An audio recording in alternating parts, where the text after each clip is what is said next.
নিশ্চয় পবিত্ৰ ভাদ মাহৰ বাবে মাজত মাত্ৰ এটা দিন আৰু ভাদ মাহৰ এই পবিত্ৰ একমহীয়া কাৰ্যসূচীৰ বাবে ৰাজ্যৰ বিভিন্ন প্ৰান্তৰ নামঘৰ সত্ৰৰ সমান্তৰালকৈ সাজু হৈ উঠিছে গোলাঘাটৰ ঐতিহ্যমণ্ডিত শ্ৰী শ্ৰী আঠখেলীয়া নামঘৰ পৰিচালনা সমিতি।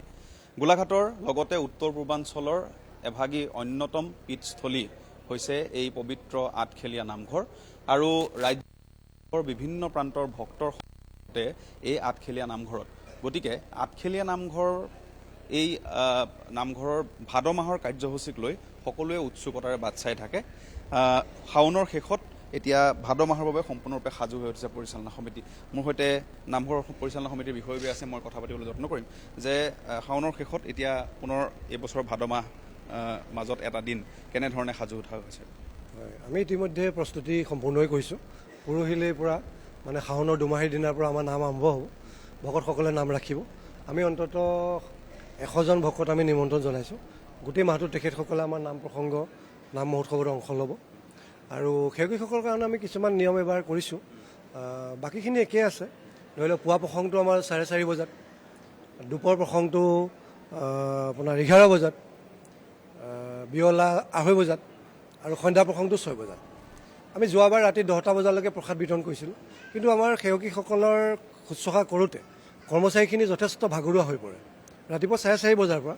সেইকাৰণে এইবাৰ আমি 7 বজাত প্ৰসাদ দিয়াটো বন্ধ কৰিম আৰু নামঘৰৰ চৌহদটো বন্ধ কৰাৰ সময়টো আমি 8টা বজাত ঠিক কৰিছোঁ। গতিকে 8টা বজাত সকলো আমাৰ নামঘৰৰ দুৱাৰ বন্ধ হ'ব আৰু 8টা বজালৈকে সেৱকীসকল আহিব পাৰিব। 7 বজাৰ লগে লগে আমাৰ প্ৰসাদ বিতৰণ বন্ধ হ'ব। আমি সেৱকীসকলৰ সুবিধাৰ কাৰণে 20খন আমি শাখা সমিতি গঠন কৰিছোঁ, 90জন স্বেচ্ছাসেৱক দিছোঁ আৰু গোলাঘাট প্ৰশাসনে আমাক সহায় কৰিব, প্ৰতি বছৰে কৰে। আজিও এই আৰক্ষী অধীক্ষক মহোদয় আহি গৈছে। বিভিন্ন সময়ত যিখিনি আমাক কৰিবলগীয়াখিনি তেখেতলোকে কৰিম বুলি আশ্বাস দিছে।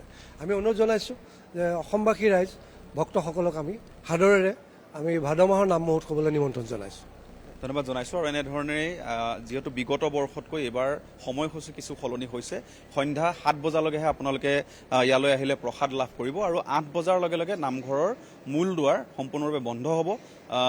মূল নামঘৰৰ দুৱাৰো বন্ধ হ'ব, মূল দুৱাৰো বন্ধ হ'ব। গতিকে ভক্তসকলে যদি গুৰুজনাৰ আশীষ লাভ কৰিব বিচাৰে, নেদেখাজনৰ আশীষ লাভ কৰিব বিচাৰে, তেন্তে 7 বজাৰ পূৰ্বে আহিলে আপোনালোকে প্ৰসাদ লাভ কৰিব আৰু 8 বজালৈকেহে আপোনালোকে নামঘৰ দৰ্শনৰ সুবিধা লাভ কৰিব। গতিকে এই সময়সূচী অনুযায়ী আপোনালোকে প্ৰকৃততে এই ভাদ মাহৰ সময়ছোৱাত আপোনালোকে ইয়ালৈ আহিব আৰু সম্পূৰ্ণ যা যোগাৰ ইতিমধ্যে উল্লেখ কৰিছে, সম্পূৰ্ণ যা যোগাৰ সম্পন্ন কৰি প্ৰায় 90গৰাকী স্বেচ্ছাসেৱকক লগত লৈ এইবাৰ আঠখেলীয়া নামঘৰ পৰিচালনা সমিতিয়ে সুচাৰুৰূপে পালন কৰিব পবিত্ৰ ভাদ মাহৰ একমহীয়া কাৰ্যসূচী।